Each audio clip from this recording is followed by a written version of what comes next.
तो हेलो दोस्तों, आप सबों को नमस्कार। आज के चैनल में मेरे चैनल में आप सबों का स्वागत है, अभिनंदन है।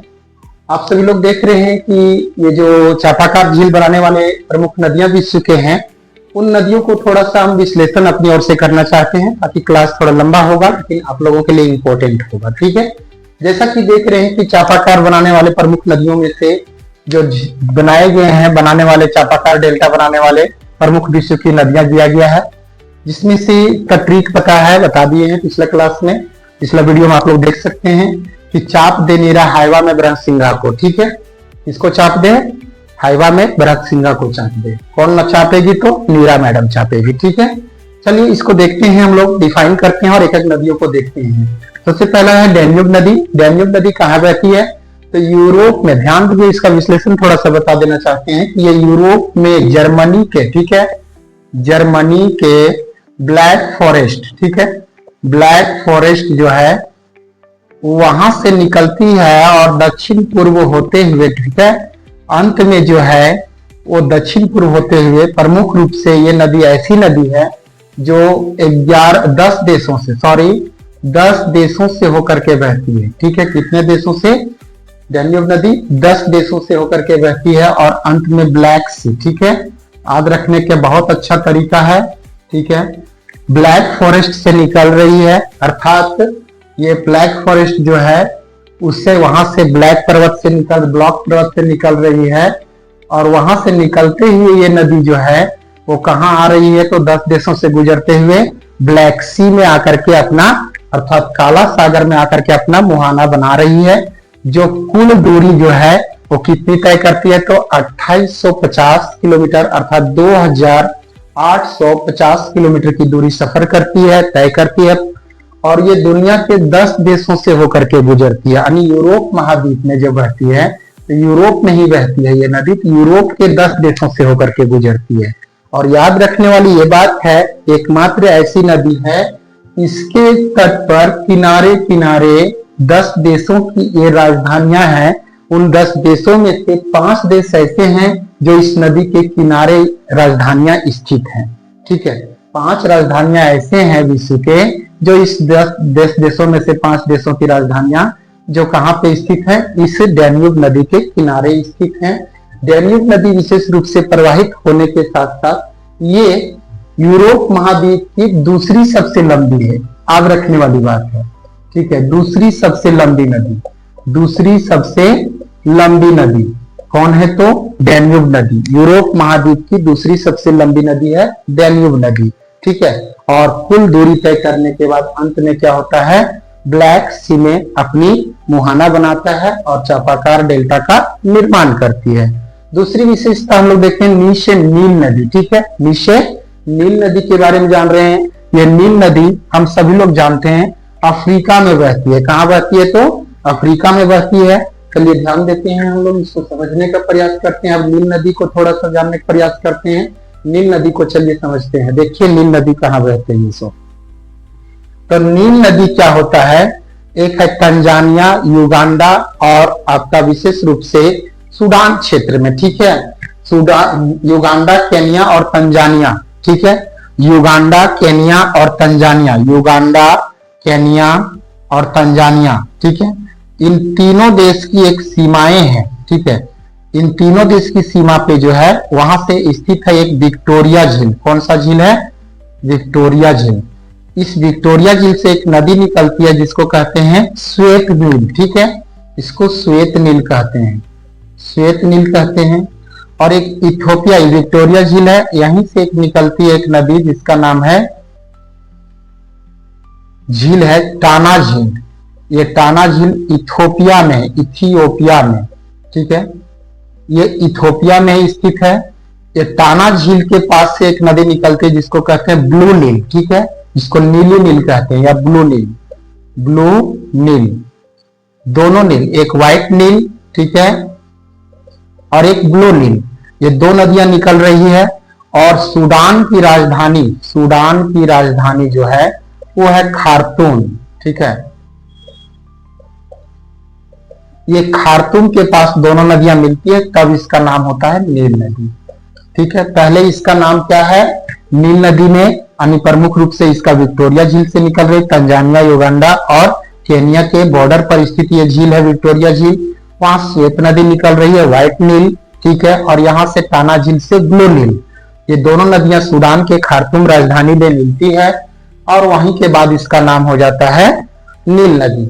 ये नील नदी प्रवाहित होते हुए अंत में जाकर के क्या हो जाती है, यहाँ पे जाकर के भूमध्य सागर में, ठीक है, भूमध्य सागर में, ठीक है, भूमध्य सागर में अपना मुहाना बना लेती है। तो भूमध्य सागर में अपना मुहाना बनाती है। ये कितने देशों से होकर के गुजर रही है, तो मुख्य रूप से यहाँ से निकलने के बाद जो है सूडान क्षेत्र से दक्षिणी सूडान एक है, ठीक है, दक्षिणी सूडान हो गया, तंजानिया हो गया, ठीक है, उसके बाद जो है आपको सूडान हो गया और फिर यहाँ पे मिस्र है, मिस्र जिसको इजिप्ट कहते हैं, ठीक है। तो मिस्र के पास से होकर के अंत में क्या हो जाती है, भूमध्य सागर में गिरती है। कुल मिलाकर के कहा जाए तो 4 देशों से होकर के बहती है, परंतु ध्यान रखें कुछ कटा हुआ हिस्सा, हमारे एशिया का कुछ कटा हुआ हिस्सा जिसको अरब प्रायद्वीप कहते हैं, वो अरब प्रायद्वीप का कुछ एशियन भाग जो है वो आ गया है सूडान के पास से, अर्थात उधर से भी ये नदी बहती है। तो अरब प्रायद्वीप को भी कहा जाता है कि 4 देशों के अलावे अरब प्रायद्वीप से भी ये नदियां प्रवाहित होती है। लेकिन बोलिएगा सर अरब प्रायद्वीप तो हमारा एशिया महाद्वीप में है, लेकिन कुछ हिस्सा आ गया है अफ्रीका में अरब प्रायद्वीप का, वहीं से होकर के नदी प्रवाहित होती है नील नदी और अंत में भूमध्य सागर में जाकर के अपना मुहाना बनाती है। इसकी कुल लंबाई कितनी है तो 6650 किलोमीटर और ये विश्व की सबसे लंबी नदी है। क्वेश्चन पूछा जाता है विश्व की सबसे लंबी नदी कौन है, तो ये आपका नील नदी। विश्व की सबसे बड़ी नदी कौन है, तो अमेजन नदी, ठीक है। अमेजन नदी विश्व की सबसे लंबी नदी, बड़ी नदी है, चौड़ी नदी है, लेकिन नील नदी जो है वो दुनिया की सबसे लंबी नदी कहलाती है। ये विशेष रूप से इसी पर स्थित, मिस्र में ही स्थित जो है दुनिया का सबसे बड़ा बांध आसवान बांध, ठीक है, आसवान बांध जो है वो दुनिया का सबसे बड़ा बांध इसी नील नदी पर स्थित है। पूछा जाता है क्वेश्चन विश्व का सबसे बड़ा बांध कौन है, तो आसवान। किस नदी पर स्थित है, तो नील नदी पर स्थित है। किस देश में है, तो इजिप्ट यानी मिस्र में स्थित है। इस प्रकार से नील नदी की विशेषता हुआ। आगे हम लोग देखते हैं राइन नदी की विशेषता, थोड़ा समझने का प्रयास करते हैं, ठीक है। आप लोग विद्यार्थी लोग कोशिश करेंगे इसको बढ़िया ढंग से समझ जाइएगा। हम इसको डिफाइन भी करते जा रहे हैं साथ साथ में आप लोगों का, ताकि आप लोगों को अच्छा लगे और आपके नोट्स बनाने के साथ साथ आप इसके अच्छी ढंग से तैयारी कर सकते हैं। अगला है राइन नदी, जो कहाँ बहती है, यूरोप में बहती है। राइन नदी एक देश है स्विट्जरलैंड, ठीक है, स्विट्जरलैंड, ठीक है, यूरोप में। इस स्विट्जरलैंड के पास ही एक स्थित पर्वत है जिसका नाम है आल्प्स पर्वत। आल्प्स पर्वत जो है, यही आल्प्स पर्वत के पास से एक नदी निकलती है और उत्तर की ओर बहती है और 4 देशों से होकर के बहती है। जर्मनी आपका हो गया, स्विट्जरलैंड हो गया, फ्रांस हो गया, जर्मनी हो गया, ठीक है, नीदरलैंड वगैरह हो गया। इन सभी देशों से होकर के बहती हुई है, 4 देशों से, और नीदरलैंड के पास लास्ट में जाकर के उत्तरी सागर, ठीक है, कहां पे, उत्तरी सागर में अपना मुहाना बनाती है, यानी उत्तरी सागर में गिरती है, ठीक है। ये नदी उत्तरी सागर में अपना मुहाना बनाती है। तो ये 4 देशों से होकर के बहती है यूरोप में, यानी यूरोप की लंबी नदी है। ये इतना बड़ा नहीं है लेकिन है यूरोप में बहने वाली नदी, ठीक है। इसके साथ साथ में हम लोग ये देख रहे हैं कि इसकी लंबाई मात्र बहुत कम है, 1233 किलोमीटर है। और ये राइन नदी की विशेषता बता देना चाहते हैं कि ये राइन नदी यूरोप महाद्वीप की आधार स्तंभ माना जाता है, क्योंकि सर्वाधिक अंतरराष्ट्रीय व्यापार, ठीक है, अंतरराष्ट्रीय व्यापार बहुत अधिक मात्रा में यहाँ पे किया जाता है, ठीक है। अंतरराष्ट्रीय व्यापार बहुत अधिक मात्रा में इस नदी से किया जाता है। कौन सी नदी से, राइन नदी से। आल्प्स पर्वत से निकलती है स्विट्जरलैंड के पास से, आगे फ्रांस, जर्मनी और नीदरलैंड होकर के लास्ट में उत्तरी सागर में अपना मुहाना बनाती है, उत्तरी सागर में अपना जल का विसर्जन कर देती है। काफी कम लंबा समय यात्रा करती है ये, ठीक है। आगे है हांगहो नदी, ठीक है। चलिए हांगहो नदी के बारे में देखते हैं हम लोग थोड़ा सा। हांगहो नदी कहाँ पे बहती है, ठीक है। तो हांगहो नदी चीन के पास, सब लोग जानते होंगे, सबसे ऊंचा पठार विश्व का तिब्बत का पठार है, ठीक है। ये तिब्बत के पठार से, तिब्बत के पठार के पास से निकलती है ये नदी। ये तिब्बत का पठार है यहां से ये नदी निकलती है और पूरब की ओर बहते हुए, पूरब की ओर बहते हुए, पूरब की ओर बहते हुए आगे बढ़ते जाती है। सिर्फ चीन देश में ही बहती, दूसरे देशों में नहीं बहती है। ठीक है, तो पूरब की ओर बहते हुए, पूरब की ओर बहते हुए जो है उत्तरी चीन सागर के पास जो है वहां पे जाकर के मिल जाती है ये नदी, जिसको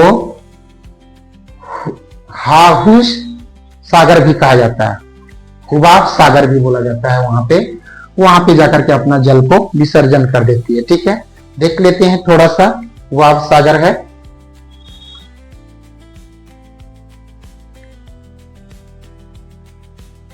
बोहाई सागर। ठीक है, उत्तरी चीन सागर के पास पीली सागर है, पीली सागर। तो वहां पे बुहाई या बोहाई, बोहाई सागर, बोहाई सागर के पास जाकर के अपना जल का विसर्जन कर देती है। ठीक है, यानी मुहाना बना देती है। ये काफी लंबी नदी है हांगो नदी। वो कहां पे, कितनी लंबाई हांगो, तो 5464 किलोमीटर लेंथ है इसका। हांगो नदी का 5464 किलोमीटर लेंथ है इसका। और ये विशेष रूप से बहुत अधिक नुकसान करती है। इस नदी को पीली नदी भी कहा जाता है, उपनाम के रूप में जानेंगे तो पीली नदी इसे कहा जाता है। साथ ही साथ ये चीन का शोक भी कहलाता है, ये चीन का शोक भी कहलाता है। ठीक है, चीन का शोक के नाम से हांगो नदी को जाना जाता है, पीली नदी के नाम से हांगो नदी को जाना जाता है, जिसका उद्गम स्थल तिब्बत का पठार है और पूरा चीन में ही बहते हुए अंत में कहां पे, उत्तरी चीन सागर के पास पीला सागर स्थित है, पीली सागर। और वही पीली सागर के पास बोहाई सागर, कोनापस जो है बोहाई सागर के पास जाकर के अपना जल का विसर्जन करती है। और इस प्रकार से ये काफी ज्यादा खेती भी कराती है। दूसरा चीज है कि नुकसान भी करती है बाढ़ के कारण से। इस वजह से इसे चीन का शोक कहा जाता है। ठीक है, और ये पीली नदी के उपनाम से भी जाना जाता है।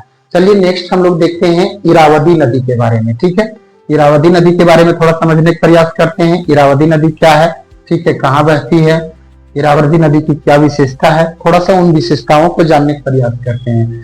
इरावदी नदी जो है वो म्यांमार देश में अर्थात बर्मा देश में जो है सो दो नदियों के संगम से जो है सो बहती है। दो नदियों के संगम से ये बनती है, छोटी छोटी नदियां हैं। उत्तरी म्यांमार के उत्तरी भाग से निकलती है ये। ठीक है, म्यांमार के उत्तरी भाग से और पूरा दक्षिण की ओर बढ़ते हुए, दक्षिण दिशा की ओर आगे बढ़ते हुए अंत में जो है अंडमान सागर में, ठीक है, अंडमान सागर। ठीक है, इस अंडमान सागर में अपना क्या करती है, मुहाना बनाती है। अंडमान सागर में अपना मुहाना बनाती है, अंडमान सागर में मुहाना का निर्माण करती है। इसकी लेंथ की बात करेंगे, लंबाई की बात करेंगे तो 2170 किलोमीटर है इरावदी नदी का। ठीक है, इरावदी नदी की लंबाई जो है 2170 किलोमीटर है। और ये 2170 किलोमीटर बहते बहते अंत में अंडमान सागर में अपना क्या कर देती है, जल का विसर्जन कर देती है।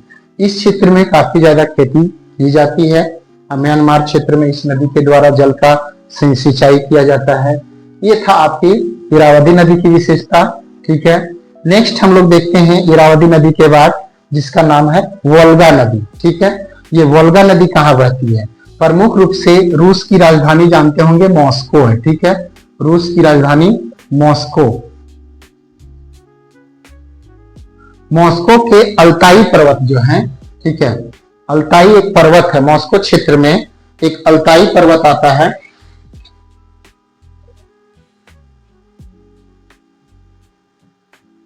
वल्दाई, ठीक है, वल्दाई पहाड़ी, मॉस्को के वल्दाई पहाड़ी के पास से ये नदी निकलती है और दक्षिण पूर्व होते हुए पूरा बहती है लंबा। ठीक है, दक्षिण पूर्व होते हुए काफी ज्यादा लंबी दूरी तय करने के पश्चात ये वोल्गा नदी विशेष रूप से क्या हो जाती है, कैस्पियन सागर में। कहां पे अपना मुहाना बनाती है, तो कैस्पियन सागर में, कैस्पियन सागर में मुहाना बनाती है। ये कैस्पियन सागर में अपना जल का विसर्जन करती है। कौन सी नदी है, ये वोल्गा नदी। ठीक है, ये वोल्गा नदी पूर्णतः रूस में ही प्रवाहित होती है, लेकिन ये यूरोप की सबसे लंबी नदी है। यूरोप की सबसे लंबी नदी, अभी बताए थे आपको सबसे लंबी नदी। यूरोप की सबसे लंबी नदी वोल्गा नदी, यूरोप की दूसरी सबसे लंबी नदी डैन्यूब नदी।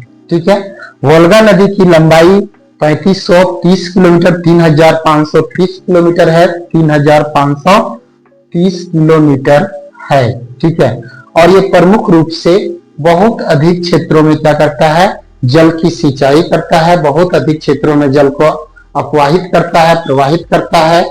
इस कारण से ये बहुत अधिक यहाँ सिंचित क्षेत्र माना जाता है। और ये रूस की, जिस तरह से भारत का राष्ट्रीय नदी अगर किसी को घोषित है तो गंगा नदी को घोषित है, उसी तरह से ये रूस की राष्ट्रीय नदी कहलाती है। रूस की राष्ट्रीय नदी, रूस की राष्ट्रीय नदी के नाम से किसे जाना जाता है, तो वोल्गा नदी को जाना जाता है। ये प्रमुख विशेषता हुआ वोल्गा नदी का। चलिए आगे हम लोग देखते हैं ब्रह्मपुत्र नदी। ठीक है, एक थोड़ा सा लंबा क्लास होगा विशेष रूप से, लेकिन आपको बेसिक चीज विशेषताएं थोड़ा जानना जरूरी है, इसलिए आपको बहुत मतलब बताने का प्रयास कर रहे हैं। अगला है वोल्गा के बाद ब्रह्मपुत्र नदी। सब लोगों को पता होगा कि ब्रह्मपुत्र नदी जो है यहां से, ठीक है, एक झील है तिब्बत में जिसका नाम है मानसरोवर। ठीक है, मानसरोवर के चेमोलुंगमा हिमनद, चेमोलुंगमा, ठीक है, चेमोलुंगमा हिमनद से निकलती है और पूरब की ओर बहते हुए भारत के नामचा बरुआ, नामचा बरुआ अरुणाचल प्रदेश में पड़ता है, वहां पे यू टर्न लेती है ये नदी और भारत में प्रवेश करती है। तो तिब्बत में जब निकलती है ये नदी, ठीक है, चेमोलुंगमा हिमनद से, तिब्बत में इसको क्या कहा जाता है, तिब्बत में इसको सांगपो के नाम से जाना जाता है। ठीक है, सांगपो के नाम से जाना जाता है। जब अरुणाचल प्रदेश में ये उतरती है नदी, अरुणाचल प्रदेश प्रवेश करके यू टर्न लेकर के नामचा बरुआ के शिखर के पास के बाद से, तब इसका नाम जो है ब्रह्मपुत्र कहलाता है। ठीक है, ब्रह्मपुत्र असम में बोला जाता है इसका प्रमुख रूप से। अरुणाचल प्रदेश में इसको दिहांग के रूप में जानते हैं। ठीक है, यहाँ एक सहायक नदी दिहांग मिलती है, इसलिए इसको दिहांग कहते हैं। लेकिन ब्रह्मपुत्र कहाँ बोला जाता है, असम में इसका नाम पड़ता है। और अंत में कहाँ पे चला जाता है, बांग्लादेश में प्रवेश कर जाता है। ठीक है, बांग्लादेश में, और फिर आगे बढ़ते हुए लास्ट में कहाँ गिर जाती है, बंगाल की खाड़ी में, बे ऑफ बंगाल। ठीक है, बंगाल की खाड़ी में अपना जल का विसर्जन करती है। जल का विसर्जन करने से पूर्व इससे आकर के बांग्लादेश में एक नदी मिलती है जिसका नाम है पद्मा। ठीक है, यानी पद्मा को किसको कहा जाता है, गंगा नदी को पद्मा बांग्लादेश में कहा जाता है। यानी ये गंगा नदी जाकर के मिलती है किसमें, ब्रह्मपुत्र नदी में, और ये दोनों नदी मिलकर के क्या करती है, बंगाल की खाड़ी में अपना जल का विसर्जन करती है। जहां पर, ठीक है, विसर्जन करने से पूर्व जल का अपना दोनों का संयुक्त धारा क्या कहलाता है, संयुक्त धारा। संयुक्त धारा जो है मेघना के नाम से जाना जाता है। गंगा और ब्रह्मपुत्र की संयुक्त धारा बंगाल की खाड़ी में गिरने से पूर्व, ठीक है, मेघना के नाम से जाना जाता है। और ये दोनों की संयुक्त धारा से ही यहाँ पे बहती है और लास्ट में जाकर के बंगाल की खाड़ी में अपना जल विसर्जन करती है। और दुनिया के सबसे बड़ा डेल्टा, विश्व का सबसे बड़ा डेल्टा, विश्व का सबसे बड़ा डेल्टा, ठीक है, कौन सा, सुंदरवन का डेल्टा का निर्माण करती है। सुंदरवन डेल्टा का निर्माण करती है, जो गंगा ब्रह्मपुत्र के दोनों के नदियों के मुहानों पर निर्माण होता है। इसके साथ और बताना चाहेंगे तो ये प्रवेश करती है ब्रह्मपुत्र नदी। ठीक है, ये ब्रह्मपुत्र नदी जो है वो असम के क्षेत्र में बहुत अधिक मात्रा में प्लेन भूमि से बहती है, जो असम के क्षेत्र में क्या करती है, बहुत अधिक मात्रा में नदी पर ही द्वीप का निर्माण करती है। नदी पर ही द्वीप का निर्माण करती है, जिसको कहते हैं नदी द्वीप। तो ये नदी द्वीप जो है विश्व का सबसे बड़ा नदी द्वीप, विश्व का सबसे बड़ा, ठीक है, सबसे बड़ा नदी द्वीप माजुली। माजुली द्वीप किस नदी पर है, ब्रह्मपुत्र नदी पर। कहाँ है, असम के जोरहाट में, असम के जोरहाट जिले में है। ठीक है, असम के जोरहाट जिले में ये है। इसकी लंबाई की बात करेंगे तो 2900 किलोमीटर है। ठीक है, और ये मुख्यतः तिब्बत, भारत और बांग्लादेश के बाद बंगाल की खाड़ी में गिरती है, यानी 3 देशों से होकर के प्रवाहित होती है। नेक्स्ट हम लोग देखते हैं वो है सिंधु नदी। ठीक है, बस यहीं से तुलना करना, आपको ज्यादा कुछ नहीं जानना है, बस बेसिक बेसिक चीज हम आपको बता रहे हैं। डिफाइन करने करिएगा तो बहुत लंबा चौड़ा, इसकी सहायक नदी भी पढ़ना है और कुछ पढ़ना है, लेकिन उतना नहीं हम बता रहे हैं, हम शॉर्ट में आपको बता रहे हैं खाली विशेषता इन नदियों का। ठीक है, अभी हम आपको बताएं कि एक झील था तिब्बत में जिसका नाम था मानसरोवर। ठीक है, इस मानसरोवर के चेमेलुंगमा से निकल रहा था आपका इधर पूरब तरफ बह रहा था, जिसका नाम था ब्रह्मपुत्र नदी, सांको नदी, और एक पश्चिम तरफ यहीं से निकलते इसका नाम है सिंगी खंबान हिमनद। ठीक है, सिंगी खंबान, ये सिंगी खंबान हिमनद से निकलते हुए उत्तर पूर्व की ओर बहती है और फिर पश्चिम तरफ बहते हुए चली जाती है। ठीक है, तो यहां से निकलती है जिसका नाम है सिंधु नदी। ठीक है, ये सिंधु नदी तिब्बत में बहती है, भारत के लद्दाख क्षेत्र में ये प्रवेश करती है, और लद्दाख क्षेत्र में ही सिर्फ प्रवेश करने के बाद फिर वो पाकिस्तान में प्रवेश करके अंत में अरब सागर में, कहां पे, अरब सागर में अपना मुहाना बनाती है। ये अरब सागर में अपना मुहाना बना देती है। ठीक है, पाकिस्तान क्षेत्र से बहते हुए। इसके बहुत सारी छोटी छोटी नदियां, सहायक नदियां हैं, ऐसी बात नहीं है। इसकी भी लंबाई की बात करेंगे तो लगभग 2900 किलोमीटर लोग मानते हैं, लेकिन कहीं कहीं किताबों में 2880 किलोमीटर दिया रहता है। ठीक है, दोनों ध्यान रखना है। तो इस प्रकार से क्या है कि ये सिंधु नदी बहते हुए जाती है और ये हमारे भारत के प्रमुख रूप से प्रवेश करती है लद्दाख से और जम्मू कश्मीर से होते हुए अंत में कहां पे चली जाती है, पाकिस्तान क्षेत्र में चली जाती है और अरब सागर में अपना जल का विसर्जन कर देती है। इसके साथ साथ आपको ध्यान देने वाली बात है कि भारत और, ठीक है, विश्व बैंक के समझौता के तहत विश्व बैंक की मध्यस्थता में, मध्यस्थता, ठीक है, विश्व बैंक की मध्यस्थता में जो है एक समझौता किया गया था। ठीक है, कब किया गया था, तो समझौता 1960 ईस्वी में, और यह समझौता विश्व बैंक द्वारा किया गया था, जिसमें यह बताया गया था कि इस सिंधु जल के साथ में, ये दोनों के बीच सिंधु जल समझौता जिसको कहा जाता है, ये सिंधु जल समझौता जो है, सिंधु जल समझौता, जल के लेकर के दोनों देशों के बीच में विवाद हुआ था। ठीक है, कौन कौन, भारत और पाकिस्तान के बीच में, जिसमें सिंधु जल समझौता विश्व बैंक की मध्यस्थता में की गई थी, जो 1960 में हुआ था। ठीक है, अब इसमें समझौता के तहत यह बताया गया था कि भारत इस जल का, जितना भी हमारा जल है इसका, सिंधु नदी का, उस जल का केवल 20% जल क्या करेगा, भारत उपयोग करेगा। ठीक है, और 80% पानी क्या करेगा, पाकिस्तान उपयोग करेगा। कभी काल इसका उल्लंघन हो जाता है। ठीक है, ये विशेष रूप से भारत पाकिस्तान के बीच जान ही रहे हैं कि हमेशा आपकी लड़ाइयां होते रहती है। इसी कारण से जो है इन दोनों देशों के बीच में कभी जल को लेकर के, कभी पीएको को लेकर के, ठीक है, इससे हमेशा आपके बीच में, दोनों देशों के बीच में लड़ाइयां होती रहती है। तो ये था आपका सिंधु नदी की प्रमुख विशेषता। अब आपका लास्ट जो है वो है गंगा नदी की प्रमुख विशेषता। ठीक है, छोटा छोटा सी विशेषता बता रहे हैं, पढ़ना तो बहुत पड़ेगा आपको नदियों के बारे में, लेकिन आपको छोटी छोटी सी जानकारी दे दे रहे हैं जिससे आपको बेसिक बेसिक चीज समझने के लिए मिल जाए। ठीक है, ब्रह्मपुत्र, सॉरी, गंगा नदी सभी लोग जानते हैं कि उत्तराखंड, एक उत्तराखंड का क्षेत्र है। ठीक है, उत्तराखंड राज्य के उत्तरकाशी जिला, उत्तरकाशी जिला, ठीक है, उत्तरकाशी जिला से यहाँ पे एक हिमनद है जिसका नाम है गंगोत्री हिमनद। ठीक है, स्थान का नाम पूछेगा तो स्थान जगह का नाम है, यहाँ गंगोत्री जगह का नाम है, गंगोत्री हिमनद का नाम हुआ। स्थान का नाम पूछेगा तो गौमुख। ठीक है, गौमुख नामक स्थान से, किस जिले में, उत्तरकाशी जिले में, राज्य उत्तराखंड में। हिमनद का नाम गंगोत्री हिमनद। वहीं से एक नदी निकलता है जिसका नाम है भागीरथी नदी। ठीक है, भागीरथी नदी।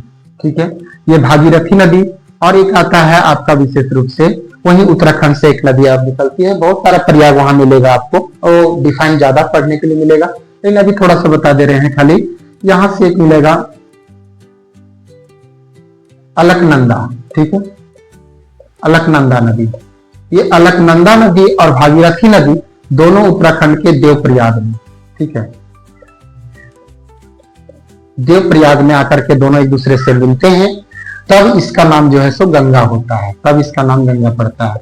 गंगा नदी का उद्गम नहीं है, गंगा नदी निर्माण होती है। किन किन नदियों से? अलकनंदा नदी और भागीरथी नदी के मिलने से गंगा नदी बनती है। और फिर बहते बहते फिर कहाँ पे चली जाती है? उत्तराखंड के बाद उत्तर प्रदेश, उत्तर प्रदेश का बिहार, बिहार के बाद पश्चिम बंगाल, और पश्चिम बंगाल के पास जैसे ही जाती है फरक्का बैराज एक जगह है वहां पे, ठीक है, फरक्का बैराज, ठीक है, फरक्का बैराज जगह पर क्या करता है, वो बैराज के पास से वो नदियां का मुख्य धारा जो है सो इधर सीधा निकल जाती है पूरब की तरफ, और नीचे एक बहती है जिसको दक्षिण की तरफ, जिसको कहते हैं हुगली नदी, ठीक है। और पूरब तरफ जो बहती है, पूरब तरफ चली जाती है, उसको पुनः इसको भागीरथी के नाम से जाना जाता है। और फिर लास्ट में बांग्लादेश में जब प्रवेश कर जाती है तब इस नदी का नाम बांग्लादेश में क्या कहा जाता है? पद्मा। इसका नाम बांग्लादेश में पद्मा कहा जाता है। अब उधर से आ रहा था बांग्लादेश में, जो बताए थे अभी आपको, ब्रह्मपुत्र नदी को बांग्लादेश में आती है, तो बांग्लादेश में उसको जमुना कहते हैं, ठीक है, जमुना कहा जाता है ब्रह्मपुत्र नदी को। ब्रह्मपुत्र नदी भारत में तक ही है, बांग्लादेश में प्रवेश करने के बाद इसका नाम जमुना हो जाता है। और ये दोनों नदी मिल करके पद्मा और कौन, जमुना नदी मिल करके अंत में जो है सो बंगाल की खाड़ी में, बे ऑफ बंगाल में जाकर के अपना जल का विसर्जन करती है।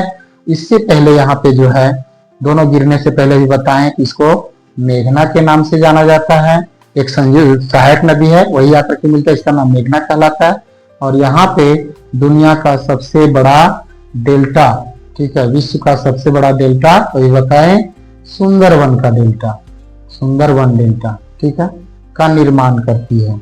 ये दोनों नदियां मिलकर अपने महानगर बनाती है। लेकिन एक बात और ध्यान रखने वाली बात है, एक चीज और बता रहे हैं कि गंगा नदी की सबसे लंबी सहायक नदी, सबसे बड़ी सहायक नदी है, जिसका नाम है यमुना। यहाँ यमुना है और यहाँ जमुना है। जमुना बांग्लादेश में बहती है, यमुना इंडिया में बहती है, भारत में बहती है। इसके साथ ही यहाँ पे बताया कि ये दो प्रयाग में मिलता है, अलकनंदा और भागीरथी। इसी की एक छोटी नदी सहायक है जिसका नाम है भिलांगना, ठीक है, भिलांगना। ये भिलांगना नदी जो है और भागीरथी नदी जहां एक दूसरे को मिलते हैं, वहां पे भारत का सबसे ऊंचा बांध, सबसे ऊंचा बांध, ठीक है, भारत का सबसे ऊंचा बांध कौन है? टिहरी बांध। टिहरी बांध जिसकी ऊंचाई 261 मीटर है, ठीक है। टिहरी बांध यही दोनों नदियों के संगम पर स्थित है, अर्थात भागीरथी और भिलांगना के संगम पर स्थित जो डैम बनाया गया है उसे कहते हैं टिहरी बांध।